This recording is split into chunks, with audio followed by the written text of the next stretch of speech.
Welcome to yet another Currently episode of serving Brand as a Talks, after business the BT success show, where we consultant at believe in uncovering Credera. the stories behind the brands you absolutely love. I'm your host, Tamanna Chanana, and this is a very special episode because this is going to be the last episode. If you are wondering that why exactly is the last episode, are we shutting it down? No, we are not. This is a bonus episode for you all, and this is the closure of this particular season. And I'm really excited to have Maria Rajput, and she's a dynamic professional entrenched in the vibrant world of Salesforce, boosting a rich tapestry of experience and certifications that underscore her expertise. As the group leader for the Women in Tech group in Manchester, the UK, she embodies a commitment to fostering and empowerment within the tech community. Maria's journey spans diverse industries where she has consistently led end to end projects and guided teams with a finesse. Currently serving as a business success consultant at Credera. By her role as a leader in the Salesforce Women in Tech group, her commitment to mentoring, networking, and championing women in tech serves as a beacon of inspiration within the industries. Welcome to the show, Maria. I'm really excited that we are doing this conversation today. Thank you so much. That was a very, very general introduction. Amazing. All right, Maya, can you share your experience as a woman in tech with your diverse journey spanning roles from marketer to consultant to project lead? How has your journey been? Right. So my journey began, I guess, so initially to tell you and to tell all the audience as well, I guess, I never actually wanted to have a career in tech. This was never in my head at all. This was never, you know, how when we're kids and we think about what do you want to be when you grow up, like even though, you know, computer science and IT careers had started, this was never on my list. I used to run away from anything related to technology. But somehow, I mean, I wanted to study psychology initially. That didn't happen. So I ended up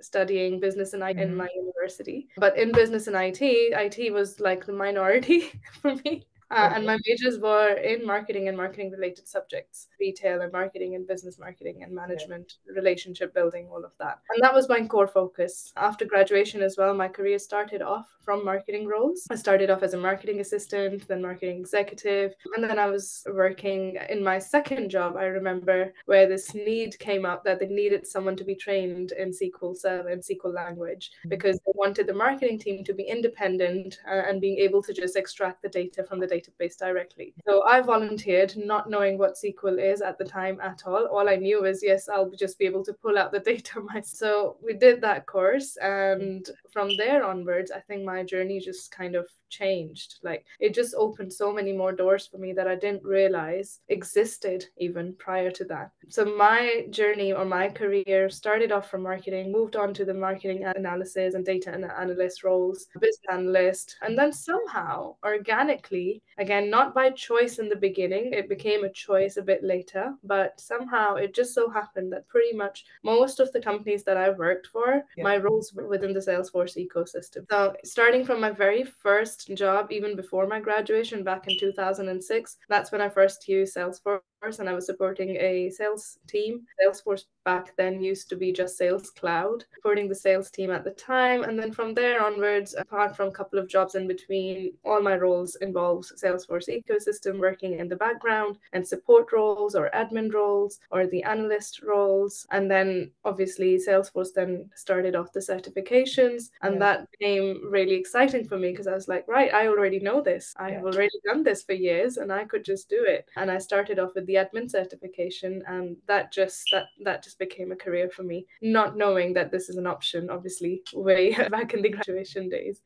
That's like a very quick but summary of how actually your career can transition from one area to another without even, you know, sometimes you can plan and sometimes you don't plan, but you end up in the right direction. So, are you loving what you're doing right now? I absolutely love it. You see, I feel like marketing or even tech, I think there's a stigma attached because when people think about tech, people think about coding. That's the first thing that comes to their mind. Even in fact, yesterday, I'll give you the example of my friend. I was at her house and her daughter is in GC and she's confused about keeping computer science as a subject and studying it. And she said, oh, well, everyone said it's too complicated. And I said, why? And she goes, oh, because they have to learn all the languages. And I'm like, no, No, you don't. That's not what all computer science subjects is about. That's not what all technology roles are about. It's not just all about coding. And I think there's a big, big knowledge gap, especially even in today's world, unfortunately. I feel like the graduates or the students, the younger generation, they're not aware what technology roles are available for women, especially. They just assume that's all coding. And that's what I'm trying to break. Like, I don't come from a developer background.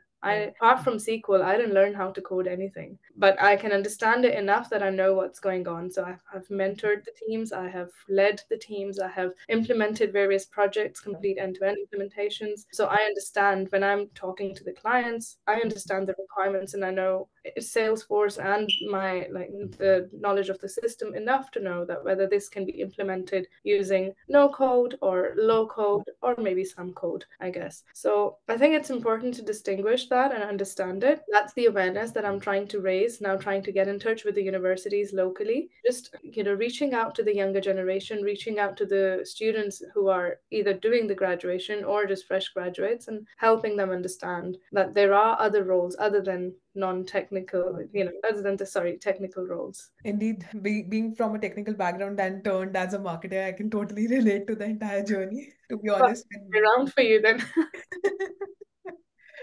Imagine being an IT engineer. I used to hate coding and I used to hate tech. I was like, why I really want to do it. But I had that kind of zeal inside me that technology can be a game changer. That's why I wanted to do engineering as well. This episode is basically for the people who really want to know what exactly is happening in the tech space. It's not just limited towards women in tech, but it's also for the people who are very new in the industry and they're trying to chase their career in the right direction and trying to find a path. All right. And since you have a diverse experience, I'm sure this episode will be a fruitful one for the audience as well. Well, if we can benefit one person, I would be happy with that. Definitely you will. But all right. Coming to the next round, this is a buzzer round where you have to answer in one word or one sentence. And this will be fun. One of the things that I personally love to ask guests, because this particular part resonates with their personalities and brings the best out of them and also engages our listeners. Yeah, okay. All right. Okay. Starting with the first question. What's the funniest tech-related mishap or blunder you have ever encountered during a project? Oh, wow. Encountered or done myself? Anything. Oh, wow. I don't think any blunders were funny. Not Yeah. at the time, for sure. I did end up deleting my word, but I did end up deleting the whole database. Oh shit.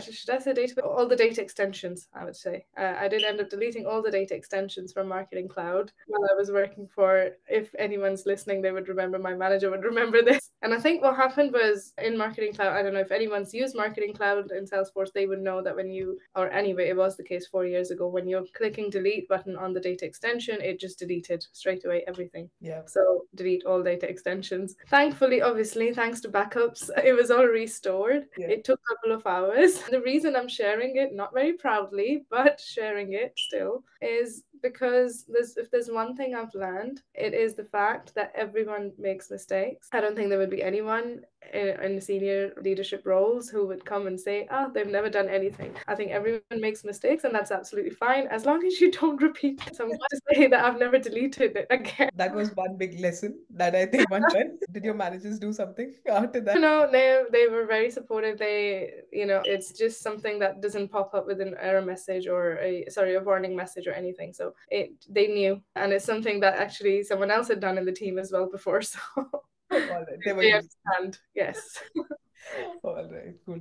All right, coming to the next question. If you could create a new Salesforce mascot, since we all love Salesforce mascots, what would it be? Oh my God. Do you know what? I've not thought about new Salesforce mascots, but there's one thing that I relate myself to a lot. Maybe I should reach out to Salesforce about this. What I feel, so there's the Salesforce consultant roles, and we don't have a plushie for Salesforce consultant. How I see myself as a consultant, again, I'm talking about my own personality, not necessarily all consultants are like this. I see consultants as, good with relationship building, good with communication. They have that calm, or they should have that calm personality to be able to deal with lots of people in different scenarios. But at the same time, they know what to say, or they should know what to say and when to say. And they can be feisty. honesty or fiercely as well. And I feel that I myself relate to panther a lot. So we have, if we can have a wolf, if we can have bears, I'm sure we can have this space for panther, right? I just want a black, shiny panther up there in my shelf. Yeah, maybe I should tell Salesforce about it. Yes, indeed. I'll ask them to sponsor this particular Yes. podcast. So, Yeah, and I'd work with them to create that. I'd love to. amazing, amazing. I think we Yeah. should write to them and get a panther as well because that's what Yes. we are, right? We are very calm, composed, but when it comes to our projects or when it comes to delivery, we are very, very proactive. All right. Yeah. So I can get my claws out if needed. Indeed. So perfect example, I think. All right, coming to the next question. If you had to describe your journey in tech industry using only emojis, which one would you choose? Oh, that's a tough one. Emojis, we use it all the time, right? Yeah, I would just throw in a combination. I don't think there's one emoji that I could use. I've Alright. had tears. I've had, smooth transitions as well. So a bit of water, a bit of fire, a bit of tears, and lots of happy faces as well. I think it's been a mix. And I don't think it's just in the tech industry. I think the journey can be like that for anyone in any industry. But yeah. That's more like a personal journey throughout in your professional life. Amazing. This was one of the sweetest answers I've heard. I don't have sweat, so I wouldn't really throw exclamation marks and dollar signs and hysterics. All right. So coming to the last question of this round. If you Mhm. could swap careers with a famous tech icon for a day, who would it be? What would you think they had make of any usual daily task? Anything that you want to really change in their life or yours? If I could change, just swap it or just change it completely? Change it. It's totally on you, to be honest. I would pick. Oh, that's a tough one. See, I was gonna say Mark Benioff, but then again, Mark Benioff. No, do you know what? I'm gonna pick Gilda. Gilda Hilaire. She's a director of marketing in Salesforce, and I've met her in Cairo Dreaming. She's got such a wonderful personality. Obviously, I haven't had an opportunity to work with her before, but I think marketing in its true sense, or Yeah. in the sense that it should be in today's world, she's an amazing example of that. So if any marketeers out there who would like to understand how marketing is done in today's world, I would strongly recommend follow Gilda. She's amazing. And Right. I would love to swap maybe more than a day, I guess, to just be in her shoes, and or maybe just observe her silently from distance to see how she's making decisions and the strategy behind it. It's amazing. Amazing. So that's how we learn from different idols that we have in the industry, right? So yeah, Yes. we Yeah, we are absolutely. we are spreading the word across. All right, coming back to today's topic, since we wanted to talk a bit around women in tech in general, can you share your personal journey, your personal experience with mentorship in tech industry and how it has influenced your career trajectory? So, interestingly enough, and I mean, when I came across these stats, it still surprised me because, I mean, this is 2024, right? One would think that people are more aware of the roles within tech industry, or maybe, there are no biases around, or the interests are a lot more generic, but that's not the case. There's still only 26% women in tech industry overall. I'm not talking about Salesforce, but just generally, there's only 26% of the women working in tech industries. And if we look at leadership roles within the tech industry, only 23% are represented by females, whereas the majority is taken over by males. So it's very interesting that the tech industry is very much male dominated still. I myself have worked in workplaces where I was the only female in the whole team. And this is not just tech teams, but also marketing automation teams using, so it's kind of like marketing tech combination roles. And I was surprised. I'm like, where are the women? Why are they not coming into this? So there is, I feel like, people who are scared, or people who maybe don't understand the roles or the options, career options completely. Coming back to your question, mentorship. So naturally, because it's a male dominant industry, naturally, I've had more male mentors than female, male managers than female. What I feel is, again, they play a major, major role. I've had some amazing managers in my experiences, some that I've learned so, so much. And I feel that a lot of what I do today is because I've learned a thing or two from, the combination of them. Yeah. Be it, the confidence that they've given me, or, the things that they've taught in terms of the actual skills, or even just on, how to kind of just take yourself forward. I think what I feel is it's less about the hard on skills. It's not about like how much you can code, or how much you can, how many documents you can generate, or what kind of language you can create in your, or use in your presentations. And I think it's less about that and more about how we carry ourselves and move ourselves forward from the step that we're in now to the next one, and then keep moving forward, having that vision for yourself. And I would really, really give credit to my last couple of managers for that, honestly.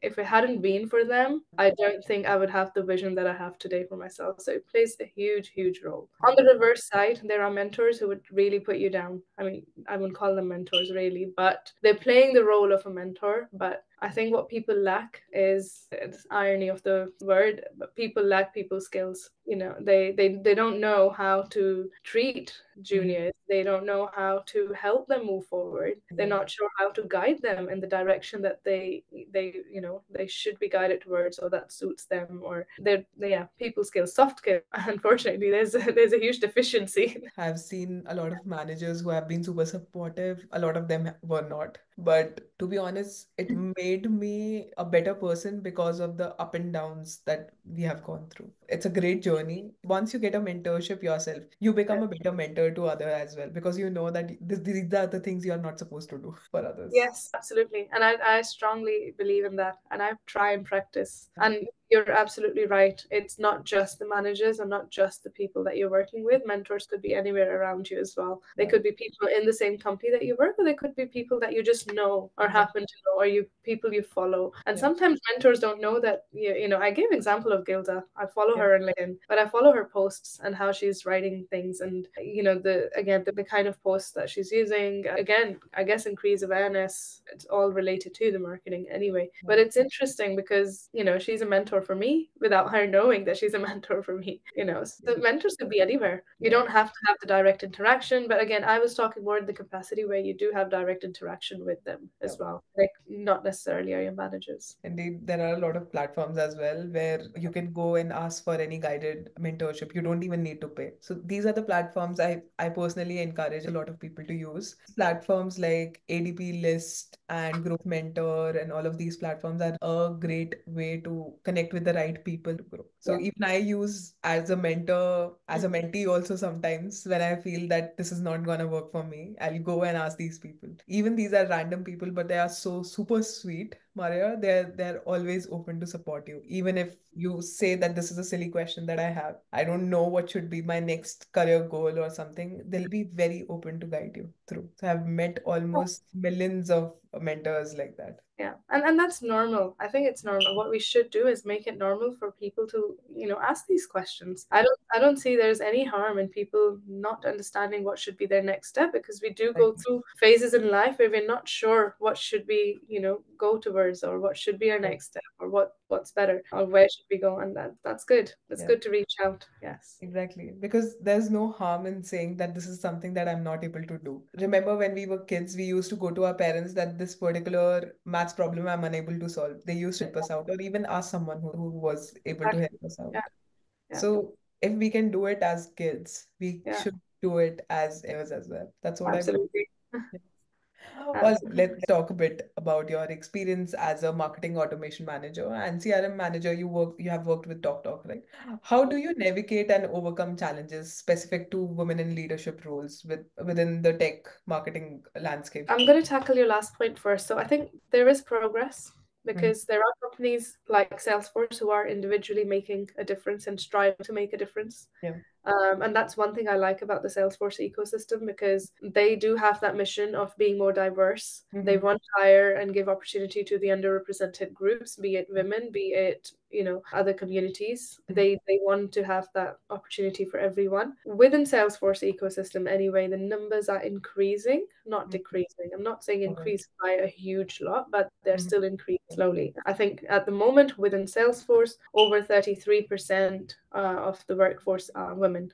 Wow. These are US figures, I think. In India, for example, the percentage is a lot higher. I think there's a huge percentage. I think it's almost like half and half, if I remember correctly. But yeah, there is a huge percentage of women in the tech industry. They're not necessarily in leadership roles. They're more like hands-on roles, but these are technical roles. Hands-on roles are technical roles. So if there are women who can do it, it's just about giving them the right direction. And it comes from not from when they already are in their careers, but they are already in the tech industry or outside the tech industry, like let's say marketing. I think this needs to come from when the younger generation is studying from GCSE onwards, giving them that career guidance. So yeah, the numbers are increasing for sure. My experience as a marketing automation manager, yes, when I was working for TalkTalk, and I take it back to the point that there are a lot of transferable skills that people are not aware of. Anyone working in marketing or creating or responsible for email marketing or social media, all of those skills are transferable completely within Salesforce ecosystem.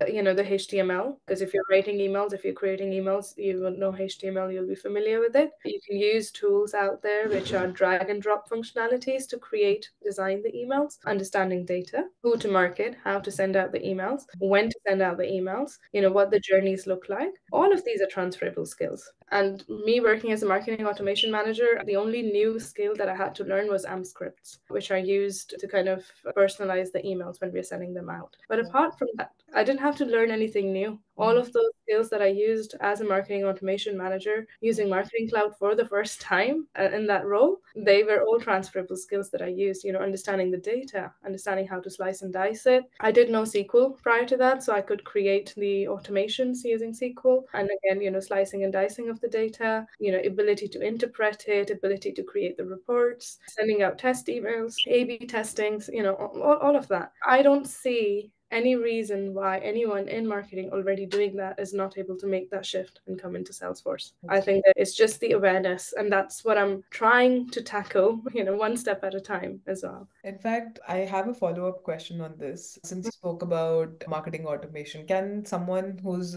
from a no-code background, all right, they want to be a project lead on Salesforce, can they be trained enough? Are there any certifications that are really good for them? Anything that you can guide to someone who's really starting their journey in the Salesforce ecosystem? Absolutely, yes. I think when you say project leads, these will be people who are implementing. And I've seen some amazing examples of people making that shift coming from non-Salesforce, non-technical backgrounds. But there are also people who come from technical backgrounds but non-Salesforce, and they come into Salesforce and implement and lead the project implementation there. I think the good thing with Salesforce is there's Trailhead, which is a free online learning resource. Anyone can go sign up, anyone can go and start learning Trails. So to get familiar with Salesforce, it's very easy and it doesn't cost you anything. As long as, again, like I said, there's so many transferable skills. When you're leading a project, you don't need to know how to write Apex. You don't need to know how to write the triggers. You don't need to know how to create a Lightning Web component. All of that is technical stuff. And you wouldn't be doing that. That's not your job anyway. When you're leading a project, you are working with teams who are doing it. You are liaising with the clients and understanding their requirements. You're working with solution architects or, consultants who are, you're working with them to create the solutions. Absolutely possible. Yes. All right. Amazing. I think people who are very new to Salesforce ecosystem, I'll give you a brief about it. There are different parts of Salesforce. There might be at times you are working as a marketer in some other things, and you are working and collaborating with your sales team, and you just need the data, you need reporting, and you just need to make sure that the CRM angle is being supported enough. That's one angle. There are things Yeah. that you need to do inside Salesforce, which Maria is an expert here. All right. So in case you are really looking for that kind of guidance, you can always reach out to her on LinkedIn as well. Yes. Yeah. Feel free. Yeah. In fact, I'm sure there will be a lot of listeners who really want to understand it, because Salesforce in itself is a big brand, right? Everyone wants to get associated with it, but people don't have that kind of understanding, that kind of knowledge trajectory, that how should I even start. There are a lot of YouTube videos, there are a lot of content out there, but not a right path or not a right journey, that this is what and this is how you're supposed to I do. think one thing I would like to add here is if anyone who wants to make that shift, one, I would strongly recommend you to go on the Salesforce website and have a look at the certifications available. What that would do is give you an idea of what different roles are there. So you can work as an administrator, you can work as a developer if you are technical, you can work as a solution architect, which is the path you go up to from admin and dev, technical or non-technical. You can work as a consultant, you can work as a business analyst, you can even work as, believe me or not, UX UI designer within Salesforce. So you don't have to be just a developer. You can also be project manager. You can also be senior principal consultant. So there's a huge variety of roles within marketing itself. We have Marketing Cloud, we have Experience Cloud. They both offer that elements of non-technical but marketing kind of related roles. We have app builders, we have Salesforce mobile app. So again, there are things that you could work with and transfer your existing skills. Just need to explore that route and see what suits you best or what you're interested in. I think people need to figure out first and foremost what exactly are they interested in, and based on that they can then figure out the path that they want to take. These are some really amazing insights, especially for someone who's really looking to get and enter a role in Salesforce. And you don't need to work with any companies for this. You just need to understand how exactly it works. So yeah, let's hope that our listeners are really finding this useful. Happy to help if anyone wants to reach out, yes. All right, coming to another question. Given your extensive experience in managing teams and leading projects, what strategies have you found effective in fostering mentor relationships, especially in women in tech? Anything specific, any examples that you want to share? Exactly what you said a couple of questions ago when you said, when we receive mentorship from others, we know what worked for us and what didn't work for us and what to do and what not to do when we ourselves become mentors. So my strategy is to, again, I've led a team in my previous workplace as well. So what I have practiced or how I have led my own teams in the past, or how I still mentor some of them, because all my team members, they are still keeping in touch with me, even though I've left that workplace. I think what I guide them with is helping them understand what exactly is the path that they want to take.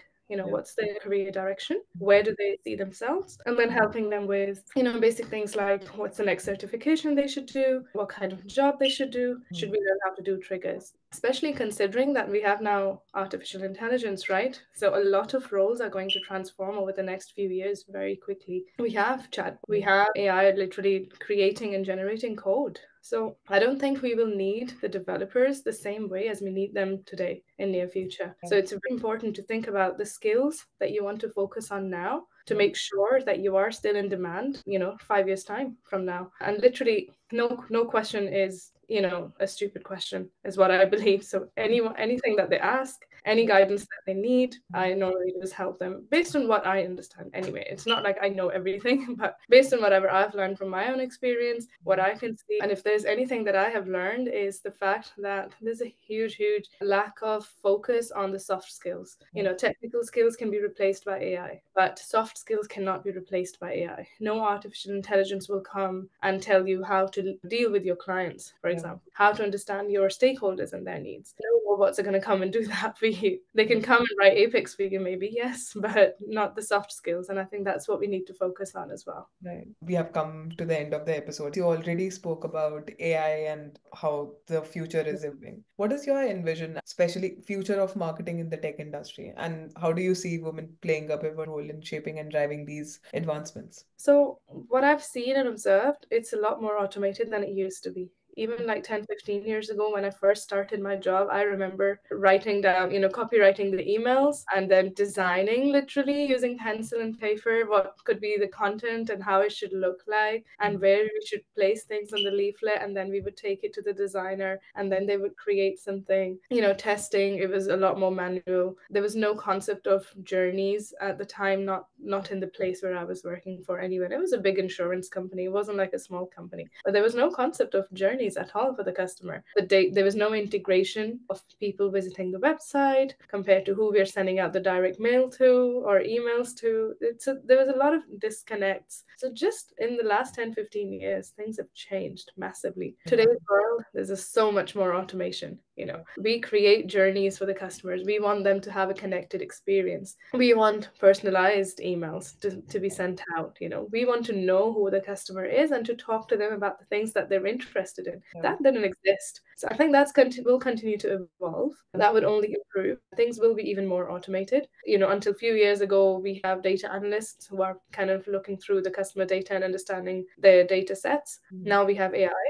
AI is doing that. We are defining the rules, and the AI is then automatically finding out those different parts of customers and sending them out the right content. So it's a lot more automated. We just need to keep up with the pace. In fact, any advice that you want to give to these young marketers out there? Because I know the industry is wide, things are evolving, everything is just going haywire. People have no idea what they are doing. What is your advice to these young marketers who are actually just entering the space or who have already been in the industry for almost 3, 4 years and they are still chasing what would be the right direction for them? Any key advice for them?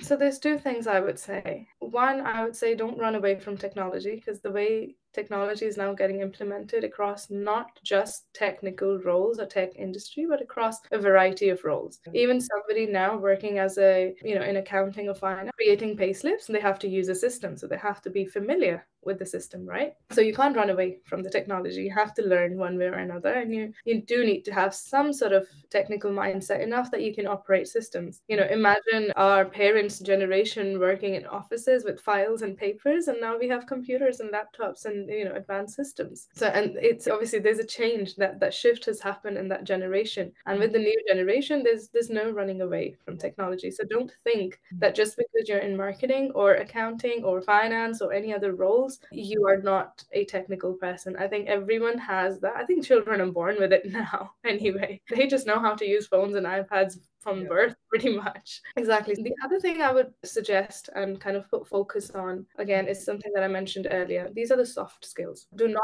underestimate the power of soft skills, your people skills, your relationship building, understanding people behavior. No AI, no technology is going to replace any of that. And even in marketing or outside of marketing, regardless of what your role is, I think that's something that you have to know. That's something that you have to even succeed, to build good relationships with your team members, with your clients, with your managers, with your customers. You have to have that. There's no replacing that. And I think empathy is the key. Empathy is the key. Absolutely. 100%. All right. As we wrap up today's episode with Maria, it's clear that her journey in the tech world goes beyond just work achievements. She has shown resilience, creativity, and great sense of humor as well. Whether she's wearing her many hats or championing women in tech, Maria's story is truly inspiring.